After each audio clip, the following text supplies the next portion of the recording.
Hello everyone, I am Bhanu sir. बेटा आज है अपना मैकेनिकल प्रॉपर्टीज ऑफ सॉलिड्स का वीडियो नंबर 4। आज के वीडियो में मैं आपको पढ़ाऊंगा मॉड्यूलस ऑफ इलास्टिसिटी के बारे में। आई होप आपने पुराने वीडियोस में स्ट्रेस और स्ट्रेन की डिटेल्स को ढंग से समझ लिया। इन केस वो पेंडिंग है तो आप प्लीज इस चैप्टर की प्लेलिस्ट पे जाओ, पुराने वीडियोस को ढंग से कवर अप करो, उसके बाद ये आज का वीडियो बहुत ज्यादा ईजी लगेगा। So without wasting any time पढ़ाई स्टार्ट करते हैं। तो देखो भाई, अब आज का टॉपिक अपना क्या रहेगा। आज अपन पढ़ेंगे मॉड्यूलस ऑफ इलास्टिसिटी के बारे में। मॉड्यूलस ऑफ इलास्टिसिटी, ठीक है। जैसे आपने ये पढ़ा है कि स्ट्रेस 3 टाइप के होते हैं, स्ट्रेन भी 3 टाइप के होते हैं। सिमिलरली मॉड्यूलस ऑफ इलास्टिसिटी ये भी 3 ही टाइप्स की होती है, ठीक है। तो सबसे पहले बात करते हैं इसके फॉर्मूले की। क्या होता है इसका फॉर्मूला? फॉर्मूला होता है मॉड्यूलस ऑफ इलास्टिसिटी का। Formula is stress divided by strain. Stress divided by strain, ठीक है। अब बात करें एसआई यूनिट की, यानी कि स्टैंडर्ड यूनिट की, तो स्ट्रेन का कोई यूनिट नहीं होता, लेकिन स्ट्रेस का यूनिट होता है। कौन सा होता है? स्ट्रेस होता है फोर्स अपॉन एरिया, यानी कि न्यूटन पर मीटर स्क्वायर। तो सिमिलरली इसका एसआई यूनिट भी क्या होगा? Newton per metre square. So modulus of elasticity 3 types के होते हैं। इनका जनरल फॉर्मूला होता है स्ट्रेस अपॉन स्ट्रेन, स्ट्रेस ऊपर स्ट्रेन नीचे।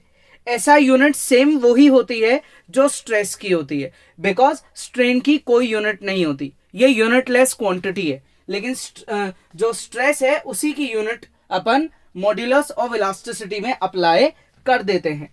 अब बात करते हैं इसकी 3 टाइप्स की, ठीक है। इसकी 3 टाइप्स को डिस्कस करते हैं। कौन सी है इसकी 3 टाइप्स, उनकी बात करते हैं। सबसे पहले है अपना यंग्स मॉड्यूलस ऑफ इलास्टिसिटी,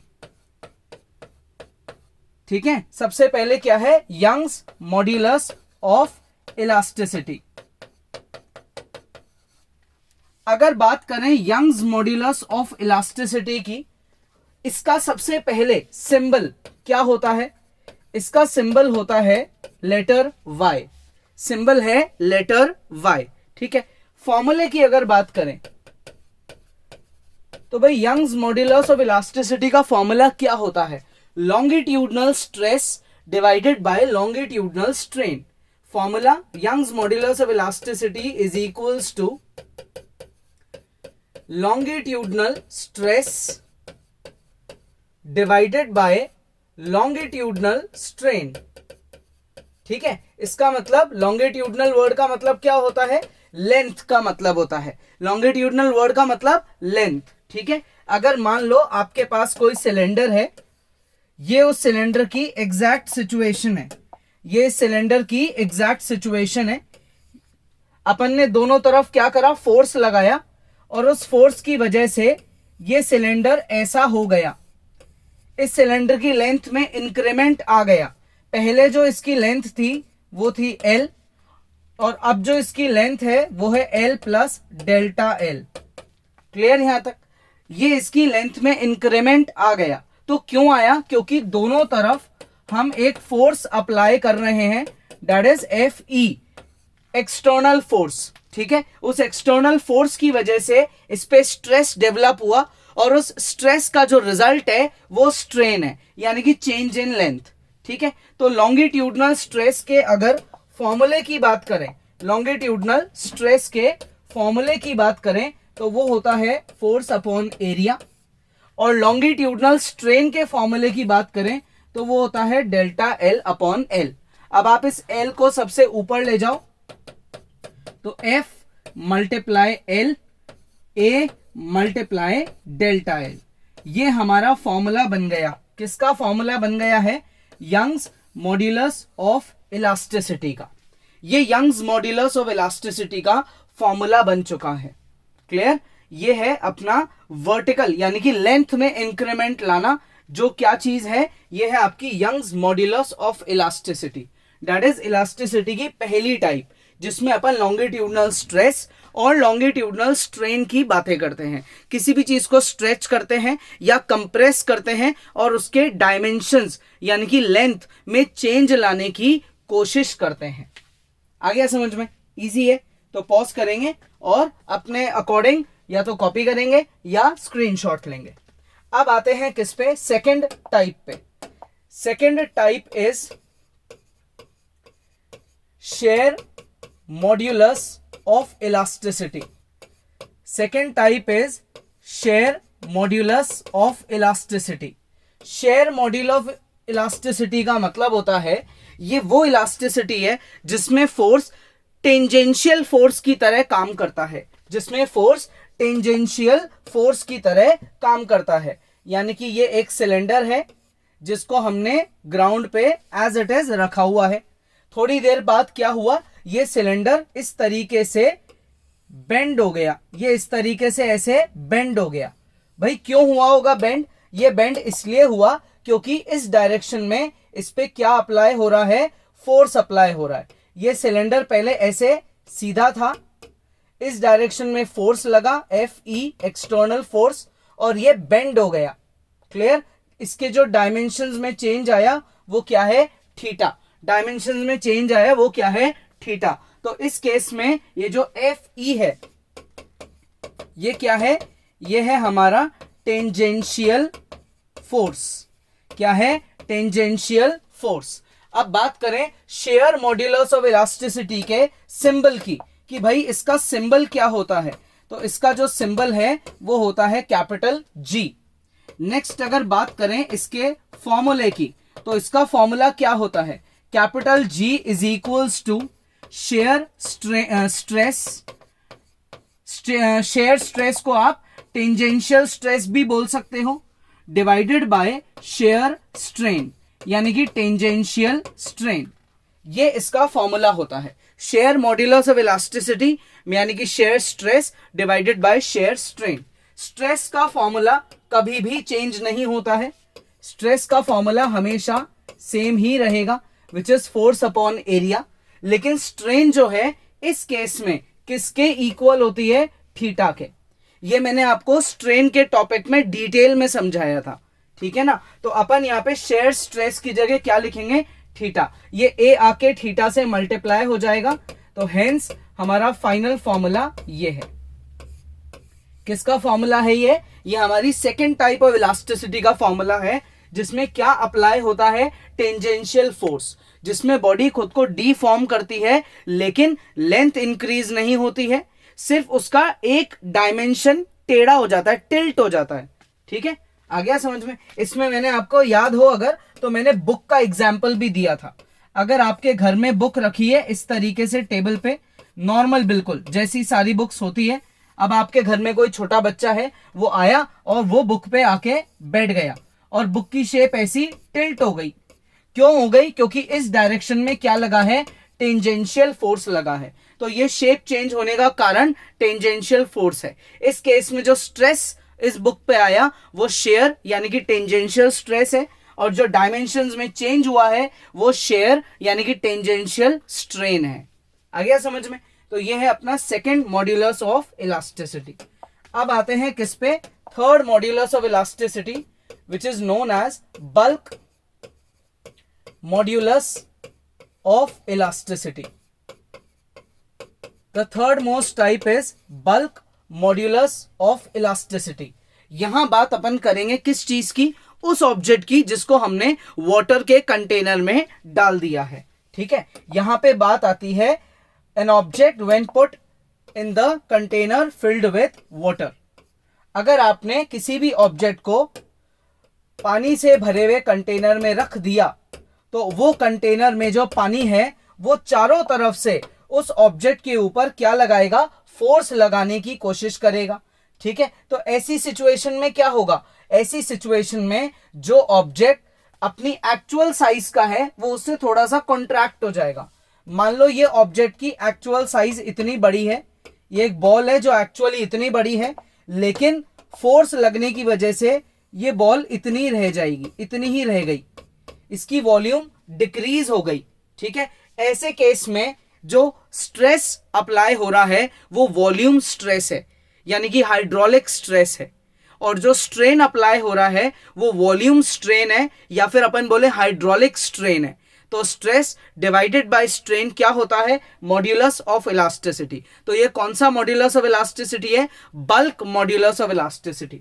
अगर बात करें डायरेक्शन ऑफ फोर्स की, तो फोर्स हर तरफ से वाटर के पार्टिकल्स बॉल के ऊपर लगा रहे हैं परपेंडिकुलर डायरेक्शन में। ये फोर्स का डायरेक्शन है, perpendicular to the surface of the ball.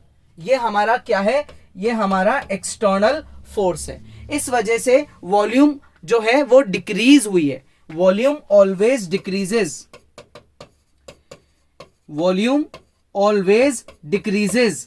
Therefore जो स्ट्रेन है इस सिचुएशन में वो हमेशा क्या होता है? नेगेटिव। स्ट्रेन जो है वो हमेशा क्या होता है? नेगेटिव, हमेशा नेगेटिव, क्योंकि डायमेंशंस हमेशा डिक्रीज ही होंगे। क्लियर? तो अब अगर बात करें यहां पे किस चीज की? सिंबल की, तो बल्क मॉड्यूलस ऑफ इलास्टिसिटी का सिंबल होता है B। और अगर बात करें किसकी? फॉर्मूला की, तो फॉर्मूला क्या होगा? फॉर्मूला होगा हमारा volume stress divided by volume strain. ये हमारा क्या है? फॉर्मूला है, volume stress divided by volume strain. ठीक है, अब वॉल्यूम स्ट्रेस जो है वो क्या होगा? Force upon area. Bulk modulus of elasticity में स्ट्रेस क्या होगा? Force upon area. आप एफ ई लिखो या एफ लिखो, एक ही बात है। और वॉल्यूम स्ट्रेन क्या होगा? Delta V upon V. Minus, minus क्यों? क्योंकि चेंज हमेशा क्या आएगा? नेगेटिव। वॉल्यूम हमेशा डिक्रीज होने की कोशिश करेगी। अच्छा, फोर्स अपॉन एरिया क्या होता है? प्रेशर। तो मैं यहां पे ये भी लिख सकता हूं। क्लियर? अब V को आप ऊपर ले जाओ तो फॉर्मूला क्या बन गया? P इंटू वी माइनस का और अपॉन में डेल्टा V। ये हमारे बल्क मॉड्यूलस ऑफ इलास्टिसिटी का फॉर्मूला है। आ गया समझ में? अब देखो, कई सिचुएशंस ऐसी होती है जब किसी ऑब्जेक्ट पे एक्सटर्नल फोर्स लगता है तो वो ऑब्जेक्ट अंदर से इंटरनल फोर्स भी देता है। That is to every action there is equal and opposite reaction. तो अगर ऐसी सिचुएशन की हम बात करें, फिर से हम क्या करते हैं? एक कंटेनर बनाते हैं। ठीक है, उस कंटेनर में वही पानी भर देते हैं। ये हमने इस कंटेनर को पानी से भर दिया और इस कंटेनर में एक बॉल को इंसर्ट कर देते हैं। ये बॉल हमने इंसर्ट कर दी। ये बॉल की क्या है? ये बॉल की एक्चुअल साइज है। ठीक है, प्रेशर लगने की वजह से बॉल ने खुद की साइज को रिड्यूस कर दिया। ये रिड्यूस कर दिया। जो फोर्स अप्लाई हो रहा है वो यूं बाहर से अप्लाई हो रहा है, एफ ई। कौन अप्लाई कर रहा है? वाटर। या हम बोले कि भाई ये फोर्स नहीं, ये प्रेशर है, because force upon area pressure ही होता है। तो एक ही बात है, ये प्रेशर हमारा एक्सटर्नल प्रेशर है। ठीक है, क्या है? एक्सटर्नल प्रेशर है। जो कौन अप्लाई कर रहा है? वाटर के पार्टिकल्स। तो अगर बाहर से प्रेशर अंदर की तरफ लगेगा तो ऐसा भी तो होगा कि अंदर से प्रेशर बाहर की तरफ लगेगा। According to Newton's third law, to every action there is equal and opposite reaction. तो ऐसे बाहर की तरफ भी प्रेशर अप्लाई होगा इस तरीके से। ये जो प्रेशर अप्लाई हो रहा है ये मान लेते हैं अपन पी आई। पी ई क्या है? पी ई एक्सटर्नल प्रेशर है, पी आई इंटरनल प्रेशर है। पी ई हमारा एक्सटर्नल प्रेशर है। ठीक है, और पी आई हमारा क्या है? ये हमारा इंटरनल प्रेशर है। क्लियर? तो अब मैक्सिमम केसेस में यही होता है कि बाहर का प्रेशर ज्यादा होता है और अंदर का प्रेशर कम होता है। तो अगर बात करें डिफरेंस इन प्रेशर की, ठीक है, किसकी बात करें? डिफरेंस इन प्रेशर की, तो वो होगा PE minus P I. External pressure minus internal pressure is equal to delta P, difference in pressure. अब आपने अभी अभी फॉर्मूला ये पढ़ा है, तो आप P की जगह अगर डेल्टा P अप्लाई कर देते हो तो आपके पास बल्क मॉड्यूलस ऑफ इलास्टिसिटी का एक और फॉर्मूला आ गया है। ठीक है, लेकिन ये भी सही है। कब सही है? जब आपको एक्सटर्नल और इंटरनल दोनों प्रेशर्स गिवन होंगे। ये फॉर्मूला हमको कब अप्लाई करना है? When both PE and P I are mentioned, अगर क्वेश्चन में दोनों की बात कर रहा है तो फॉर्मूला नंबर सेकंड अप्लाई करो, और अगर क्वेश्चन में इंटरनल प्रेशर नहीं दे रखा है तो फॉर्मूला नंबर 1 अप्लाई करो। तो जो बल्क मॉड्यूलस ऑफ इलास्टिसिटी है, जिसमें हमेशा वाटर ये कोशिश करता है कि ऑब्जेक्ट की वॉल्यूम डिक्रीज हो जाए, उसके 2 फॉर्मूले हैं। ठीक है, आ गया समझ में? तो एक बार क्विक रिवीजन करते हैं। ये हमने पढ़ा है यंग्स मॉड्यूलस ऑफ इलास्टिसिटी, फिर ये हमने पढ़ा है शेयर मॉड्यूलस ऑफ इलास्टिसिटी, और ये पढ़ा है बल्क मॉड्यूलस ऑफ इलास्टिसिटी। इनके फॉर्मूले की बात करते हैं तो ये होता है F upon A delta L upon L, यानी कि F dot L A dot delta L, ये होता है F upon A divided by strain यानी कि थीटा, तो हो गया F upon A into theta. ठीक है, ये होता है हमारा pressure upon change in volume. Clear? तो यहां पे ये हो गया माइनस का P into V upon delta V. एक और फॉर्मूला क्या हो सकता है? माइनस का delta P into V upon delta V. ये फॉर्मूला हम कब अप्लाई करेंगे? जब हमको इंटरनल और एक्सटर्नल दोनों प्रेशर्स क्वेश्चन में मेंशन करे जाएंगे, यानी कि हमको ये बोल रखा होगा कि ऑब्जेक्ट जो है वो इंटरनल से बाहर की तरफ प्रेशर रिवर्ट बैक कर रहा है। आ गया समझ में? तो आज का जो पूरा टॉपिक है वो किस पे बेस्ड है? अपना मॉड्यूलस ऑफ इलास्टिसिटी पे, मॉड्यूलस ऑफ इलास्टिसिटी। ठीक है, जिसका सीधा सा फॉर्मूला क्या होता है मॉड्यूलस ऑफ इलास्टिसिटी का? बहुत इजी फॉर्मूला है यार। क्या होता है भाई? Stress divided by strain. क्या होता है? Stress divided by strain. Stress ऊपर, स्ट्रेन नीचे। स्ट्रेस का सिंबल याद है आप लोगों को? ये होता है, और स्ट्रेन का सिंबल ये होता है। ठीक है, स्ट्रेन का सिंबल आप ऐसे भी बना सकते हो, दोनों सिंबल्स करेक्ट है, आप कोई सा भी सिंबल बना दो।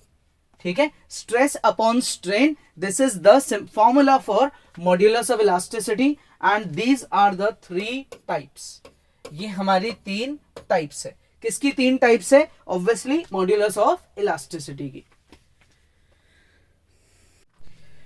ओके देन, तो आज का वीडियो यहीं पे एंड होता है। आज अपन ने बहुत इजी से टॉपिक को कवर करा है, वो है अपना मॉड्यूलस ऑफ इलास्टिसिटी, उसके 3 टाइप्स, उनके सिंबल्स, उनके फॉर्मूले, उनके एसआई यूनिट विद डायग्राम। ठीक है, नेक्स्ट वीडियो में क्या आने वाला है? Energy stored in a stressed wire. कौन सी एनर्जी? Elastic potential energy. कौन सी एनर्जी? Elastic potential energy. और साथ में इसी का अपन करेंगे डेरिवेशन। टिल देन आप अपने नोट्स बनाओ, कोई डाउट है वीडियो को दोबारा देखो। नेक्स्ट क्लास में आगे पढ़ेंगे।